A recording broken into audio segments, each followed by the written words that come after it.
नमस्कार मित्रों, मैं प्रदीप रावत स्वस्थ रहो मस्त रहो में आपका स्वागत करता हूँ। आज मैं आपको पानी के बारे में बताना चाहता हूँ कि पानी हमारे शरीर के लिए क्यों ज़रूरी है। पानी की मात्रा ठीक ठाक होने से डिहाइड्रेशन से बचा जा सकता है। पानी की मात्रा शरीर में संतुलित होने से किडनी स्टोन न होने के चांस होते हैं। जो पानी कम पीता है या बहुत कम लेता है तो उनकी यूरिन इन्फेक्शन होने के चांस होते हैं, किडनी स्टोन होने के चांस होते हैं और पाइल्स जैसी बीमारी होने के चांस बढ़ जाते हैं। एसिडिटी बढ़ती है।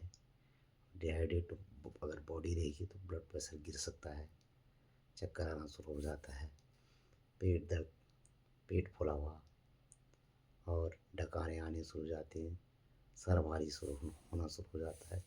तो पानी हमारे शरीर को अति आवश्यक है।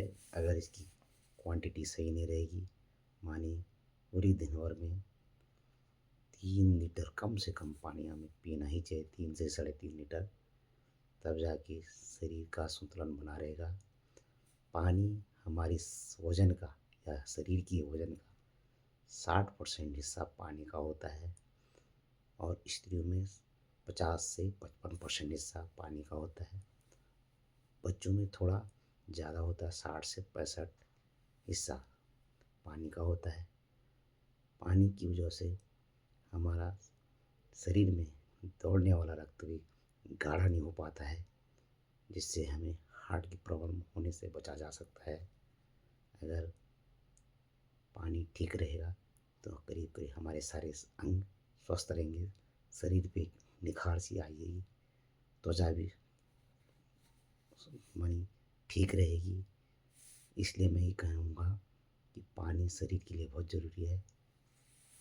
पानी जो लोग कम पीते हैं उनको पाइल्स जैसी बीमारी होने के चांस होते हैं। पाइल्स एक ऐसी बीमारी जो कि हमारा जो रेक्टम होता है, नस होता है, उसकी आंतरिक नसें फूल जाती हैं और वहाँ खुजली होना शुरू हो जाता है, ऐंठन आनी शुरू हो जाती है, दर्द होना शुरू हो जाता है। बाद में अगर कॉन्स्टिपेशन होने के कारण बाहर में सख्त जो लैट्रिन आती है तो लैट्रिन बार बार सख्त आने की वजह से क्या हो जाता है, वहाँ की ब्लड वेसल्स फट जाती हैं और रक्त आना शुरू हो जाता है और हेमोरॉइड बन जाते हैं। जो एनएस होता है उसके चारों तरफ हेमोरॉइड बन ब्लड रुक जाता है उन एरियाओं में, उस जगह ब्लड रुक जाता है।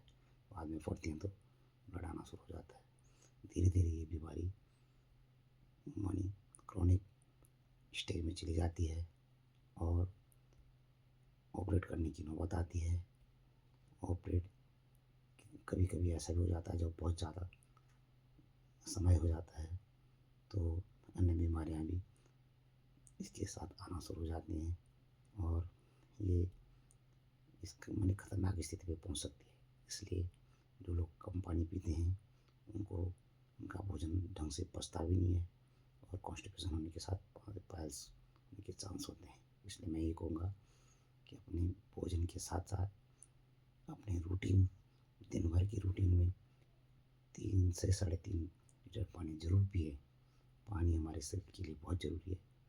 पानी कहते हैं कि भोजन अगर पचता है तो पानी बल देता है शरीर को और कहते भी हैं कि अजीर्णी भेषजम वारी जीर्णी वाली वारी बलप्रदम भोजने चामृतम वारी भोजनांते विषम भवे। तो मैं कि भोजन के समय अगर पानी पी रहे हम तो वो अमृत का काम करता है। लेकिन दोस्तों भोजन के जब भोजन कर दिया उसके जस्ट बाद अगर कोई ऊपर से पानी पीता है तो वो विष के समान होता है। भोजन में जल अमृत का काम करता है, भोजन के अंत में विष का काम करता है। इसलिए जस्ट भोजन कर दिया उसके तुरंत बाद पानी पीना चाहिए। लेकिन पहले पियो और अपने जो दिन भर का रूटीन होता है उसमें पानी ज़रूर पियो। साथ में सलाद की मात्रा अपने भोजन में बढ़ा सलाद में टमाटर, गाजर, मूली, हरी सब्जियाँ और फल फ्रूट्स। और उसके साथ-साथ आपको मैदे की चीज़ें उनसे बचना चाहिए, जो भी मैदे से बनी हुई चीज़ें होती हैं, उनसे बचना चाहिए। उससे कॉन्स्टिपेशन होता है। और मटन, चिकन, जो भी नॉन-वेज वाली चीज़ें हैं, ये फ़ास्ट फूड होता है, उससे भी बचना चाहिए। अगर स्वस्थ रहना है तो पानी ज़रूरी है, पानी की मात्रा बढ़ाएँ, आपका शरीर स्वस्थ रहेगा, आप मस्त रहेंगी, आपकी त्वचा में निखार आएगा, आपकी उम्र बढ़ेगी, आपको कई बीमारियों से निजात मिलेगी या वो बीमारियाँ आपको छुएँगी नहीं, अगर आप अपने शरीर में अपनी पानी की मात्रा संतुलित रखोगे तो। धन्यवाद मित्रों।